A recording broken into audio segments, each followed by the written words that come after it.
A veces pensamos que Jesús, por ser Dios, nunca tuvo problemas, pero Él también tuvo muchos problemas, igual que nosotros, porque fue humano también como nosotros. Y uno de los problemas que vemos muy comúnmente, pues era cuando tenía que enfrentar a los líderes religiosos que siempre le estaban reclamando a Jesús. Y le reclamaban porque Jesús siempre comía con pecadores, con cobradores de impuestos, con gente que era pobre, sencilla. Y entonces los líderes religiosos tenían ese conflicto con Jesús, porque para ellos ninguno de esta gente era querido por Dios, era amado por Dios. Para los fariseos, si alguien tenía dinero, posesiones, era porque Dios lo había bendecido y Dios estaba con esa persona. Entonces no despreciaban a los pecadores y a los pobres, a la gente sencilla, a la gente analfabeta también. Entonces, por eso causó mucho conflicto entre ellos, muchas rivalidades. Veían a Jesús un innovador, alguien que traía nuevas ideas, porque Jesús proclamaba que Dios amaba a los pobres, y eso es algo que no podían tolerar los escribas y fariseos. Y entonces vemos que también Jesús empieza a servir a aquel pueblo. Él trabajó, la mayoría de su ministerio lo realizó en Cafarnaúm. Y ahí en Cafarnaúm, pues Él recibía gente de todos lados, gente que venía con sus enfermos, familias que traían a sus enfermos ante Jesús para que los curara. Y Jesús los curaba, los sanaba. También, pues la gente a veces le daba de comer. Por ejemplo, la multiplicación de los panes. Y entonces la gente pues ya buscaba un interés. Bueno, pues vamos a buscar a Jesús porque sana a nuestros familiares enfermos, porque nos da de comer. Entonces vamos a buscar a Jesús. Y lo buscaban por eso. Y entonces a veces esa también viene a ser, también nos pasa a nosotros, porque buscamos a Dios para que nos dé algo. Y pues no es la manera. Siempre que venimos a la iglesia no es para preguntarnos ¿qué me va a dar Dios? Sino para preguntarnos ¿qué voy a darle yo a Dios? Esa es la pregunta que debemos de hacernos. Porque si no hay un interés de por medio, como aquel pueblo del tiempo de Jesús. ¿Verdad? ¿Qué me puede dar Jesús? Es lo que se preguntaban. Y entonces mucha de aquella gente, cuando Jesús les empezó a decir que tenían que amar a sus enemigos, que tenían que servir al pobre, que la misión principal para ellos era servir, mucha gente ya no quiso andar con Jesús, porque sus ideas eran muy diferentes y no era lo que les habían enseñado los líderes religiosos, eran diferentes. Entonces mucha gente abandonó a Jesús. Incluso algunos de sus discípulos también lo cuestionan y lo siguen porque él iba a ser un rey terreno. Entonces les iba a dar algo a cambio. Entonces, y es allí donde Jesús, vemos el contexto que nos dice Jesús hoy en el Evangelio. Si leemos en el capítulo 11, un poquito antes del Evangelio que escuchamos hoy, también escuchamos la historia de Juan el Bautista. Juan el Bautista ha sido encarcelado por Herodes, pero Herodes le caía bien Juan el Bautista, entonces dejaba a sus discípulos de Juan el Bautista que fueran a visitarlo. Y los discípulos tenían bien informado a Juan sobre Jesús. Entonces le decían que comía con pecadores, que lo recibían a los pobres. Entonces Juan el Bautista también tiene sus dudas y le manda a decir, ¿eres tú el que había de venir o tenemos que esperar a alguien más? Es lo que porque empieza a dudar también si es el Mesías. Entonces cuando Jesús le manda a decir, mira, pues los sanos, los enfermos sanan, los ciegos recobran la vista, los cojos andan. Entonces quiere decir que ya llegó el reino de Dios. Y Juan había proclamado que cuando llegara el Mesías, que cuando llegara Jesús, iba a quemar la paja en el fuego. Entonces él pensaba que iba a quemar a los pecadores, que iba a acabar con ellos. Pero el quemar la paja para Jesús era quemar el pecado en el ser humano. Y luego también proclamaba Juan el Bautista que ya estaba el hacha a la raíz del árbol para cortarlo. para cortar a los pecadores. Pero Jesús a lo que se refería era que tenía que arrancar el mal de raíz del ser humano. Eso es lo que Jesús viene a hacer. Entonces esa es la obra de Jesús, no más que Juan no lo pudo entender bien. A nosotros también nos pasa igual, porque a veces vemos a nuestro alrededor y decimos, bueno, ¿cuándo se va a acabar la violencia? O cuando vemos, por ejemplo, en nuestra misma fe, en la fe católica, que vemos allá al norte, aquí en Estados Unidos, y vemos que se están cerrando iglesias porque no tienen suficientes sacerdotes, no tienen suficiente gente. Y a veces estas iglesias las están haciendo centros comerciales, a veces las hacen restaurantes, gimnasios, y mucha gente pues ya no quiere ir a misa, sobre todo los jóvenes ya no quieren ir a misa. Y es cuando decimos, ¿qué está pasando?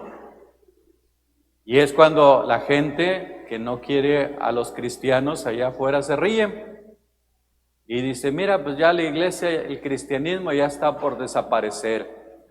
La fe católica va a morir, va a desaparecer. Ya tuvo su día, entonces ya tiene que morir la fe católica. Y se ríen de nosotros.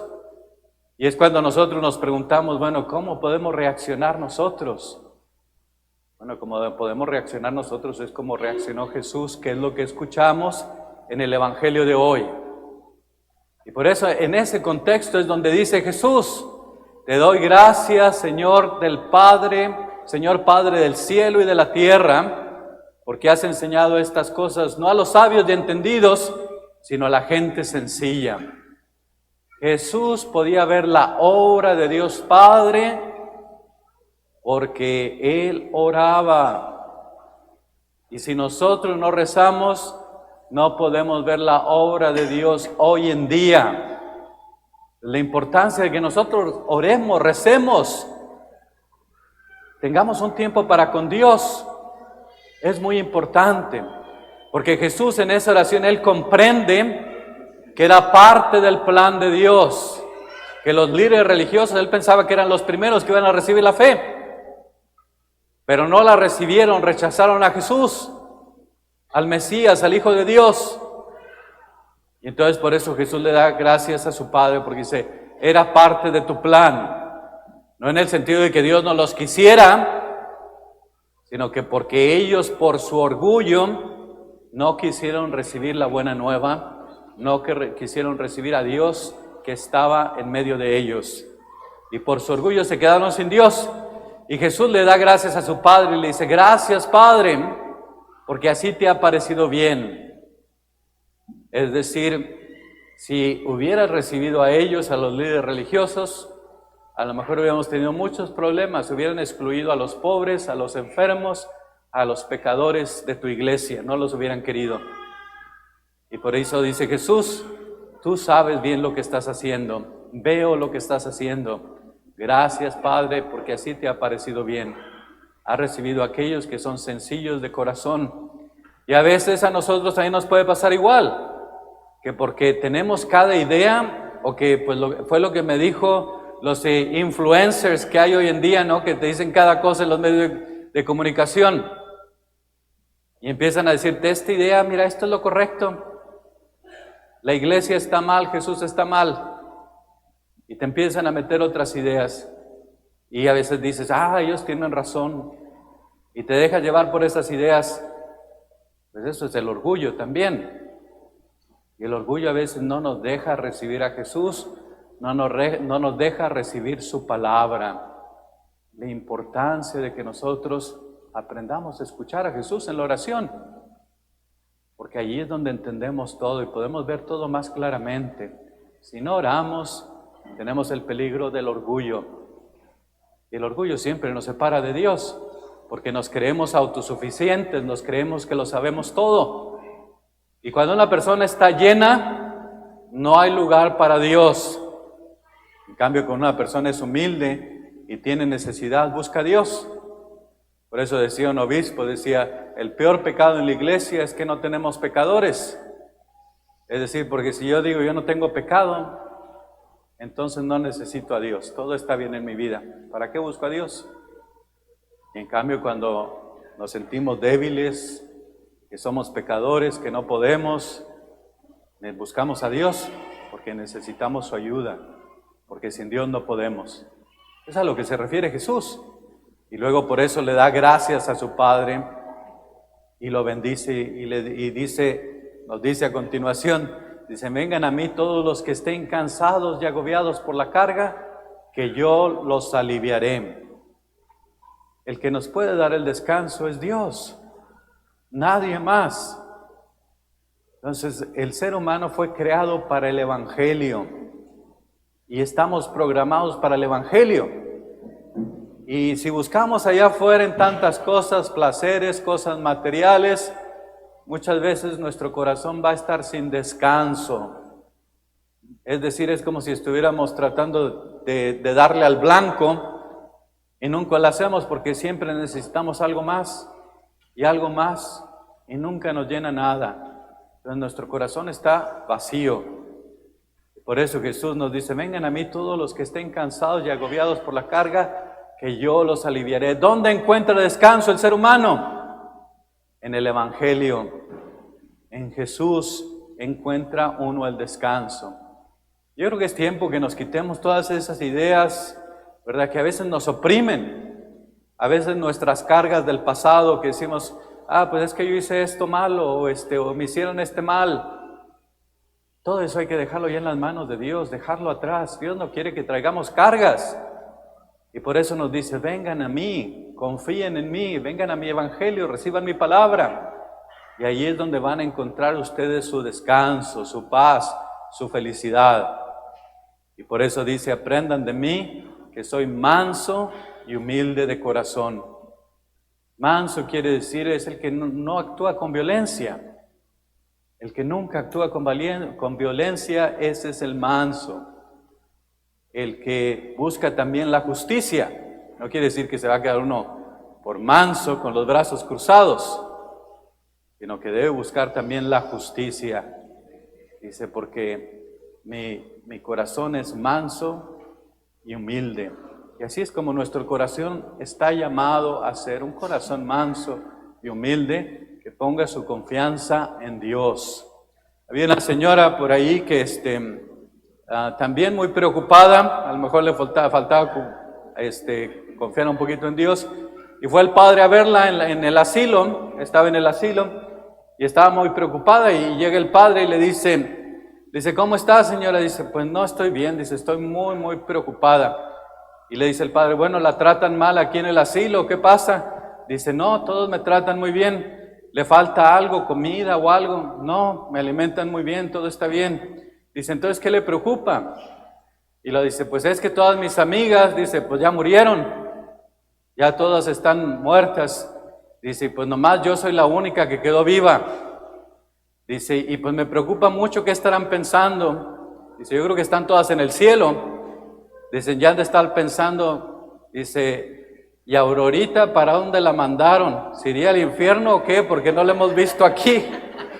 Estaba muy preocupada por eso la señora, ¿verdad? Entonces, hay cosas que a veces nos preocupan de más, tenemos problemas, situaciones, y a veces nos preocupamos de más. Tenemos que aprender a poner nuestra confianza en Dios, que nos ama inmensamente. Y entonces, si nosotros tenemos ese corazón de Jesús, esa mansedumbre, esa humildad, buscamos la paz, entonces el nuevo reino de Dios podrá instalarse. Y es lo que dice el profeta Isaías en la primera lectura, cómo Jesús entra victorioso en un burrito, con la mansedumbre, con la sencillez, con la humildad, con la pobreza. Así es como entra victorioso como rey. Y nos dice que su reino se extenderá de orilla a orilla en todo el mundo. Ese es el reino que Jesús quiere ver. Y en esa sencillez, en ese amor y en esa humildad podemos construir este reino. Que Dios nos ayude a construir este reino en nuestras familias y en nuestra comunidad. Que así sea.